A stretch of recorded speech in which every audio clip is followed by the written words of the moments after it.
It's your girl, Denise Joy.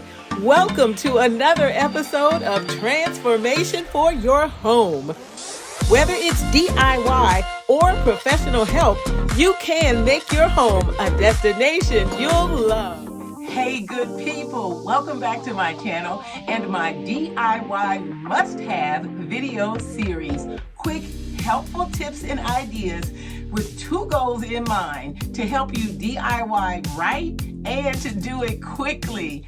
I'm your girl, Denise Joy, design stylist at the Baraha Method of Joyful Design. Real quick, hit the like and the subscribe button. It really helps with the algorithms. Please share this video. I would really appreciate it. Today, I am sharing the DIY must-have tools. You gotta have the right tools for DIY projects. But first up, I'm gonna share 3 general DIY tips no matter what your project is. Number 1, research. Yes, research, just a little bit. Read at least 2 articles and watch at least 3 videos to gain more info and confidence before you start your project. Number 2, ask for help. Don't take on too much. Trust me, I have done that a few too many times in my DIY life. Sometimes 2 heads and 4 hands are just way better. Tip 3, gather your supplies in advance. Trust me, write a list of what you need and then take the list with you to your favorite big box store or whatever store you're going to, Ace Hardware, Home Depot, Lowe's, whatever the case may be. Take the list and then mark off each item as you put it in your cart and you're ready to purchase it. The last thing you need is to get started on your project, but you need to keep running back and forth to the store. Talk about an energy drain. Trust me, that would be it. I learned how to DIY from my mom and my Aunt Laura. My mom is Donna Jean and my Aunt Laura May. My mom could fix darn near anything when we were growing up. I couldn't believe it. She was just like the DIY miracle woman to me. Probably it was because she didn't always have the extra cash to hire someone to fix things, but nonetheless, she showed me that with some ingenuity and just applying yourself, you could get it done. Now my aunt, she was the artist in the family. Oh my goodness. She would refurbish vintage furniture. She would paint her walls. She would draw. She would paint life-size flowers on her walls. She was amazing.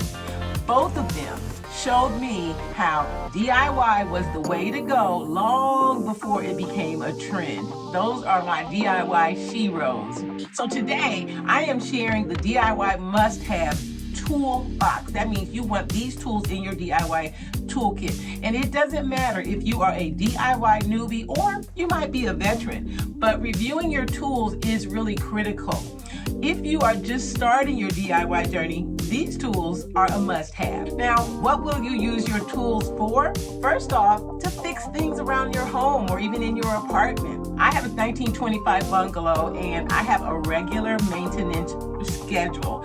Fixing things yourself is both a money and a time saver. And you know what? You kind of feel pretty proud about yourself after you've done something that you might have thought was impossible, right? And of course, you're going to use your tools to work on your DIY project. DIY is the perfect way to save some money and create some pretty dope stuff. All right, our first category is picture hanging. What are you going to need? A level. You want to have a level, a screwdriver, picture hanging nails, and perhaps some picture hanging wire, drywall screws, and wood screws, possibly depending upon where you're going to be hanging things. Now, if you want to assemble or maybe you have to disassemble something, you want to have an Allen wrench of various sizes because not all Allen wrenches for the screws for Allen wrenches are the same size. You want a hammer. You would also need a hammer in your picture hanging kit. I left that out. Obviously, you would want a hammer. You want to have a screwdriver, a ratchet set, and a wrench.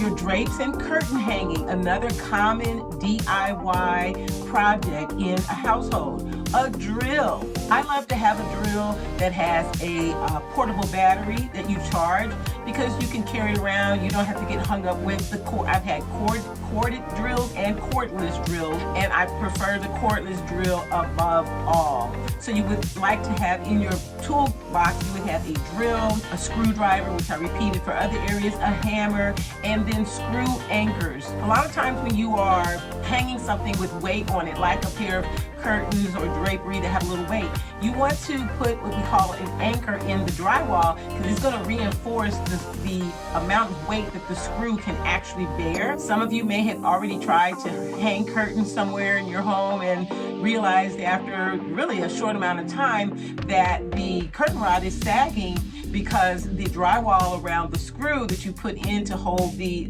bracket for the curtains is giving way, and so it needs that reinforcement. So I strongly suggest you use anchors, drywall anchors. The next category is construction. Some people are really intimidated about building things, but you don't need to be when you have the right tools. So a hammer. You might even need a sledgehammer if you want to demo something out. Also want perhaps a crowbar, something that you can pry things up if you're going to again be doing some demo. A sawzall is something that's also nice to have. That's a kind of a heavy duty saw. It vibrates back and forth, and you can do some great demo with that. I do have a sawzall. Also a manual saw, which I use quite a bit.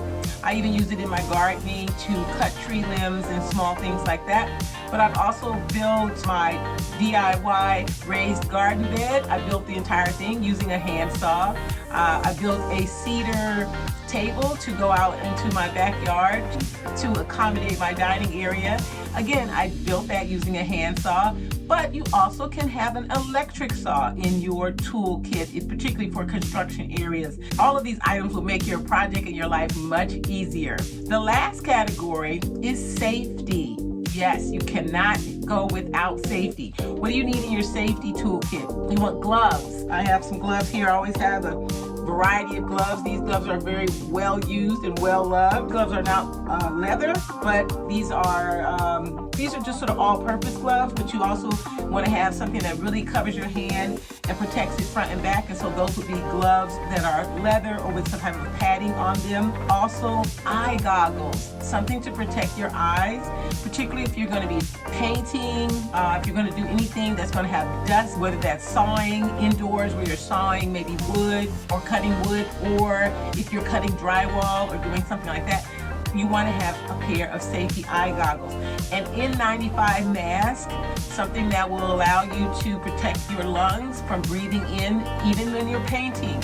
You should have a mask on, and certainly when you're cutting wood or doing something with drywall. As well, protective shoes, the right shoes.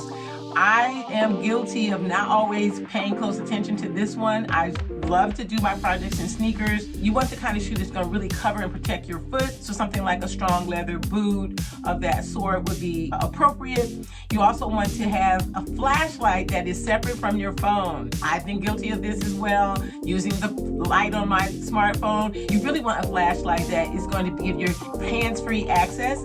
So the flashlight that you wear and it fits around your head, which I have several of those.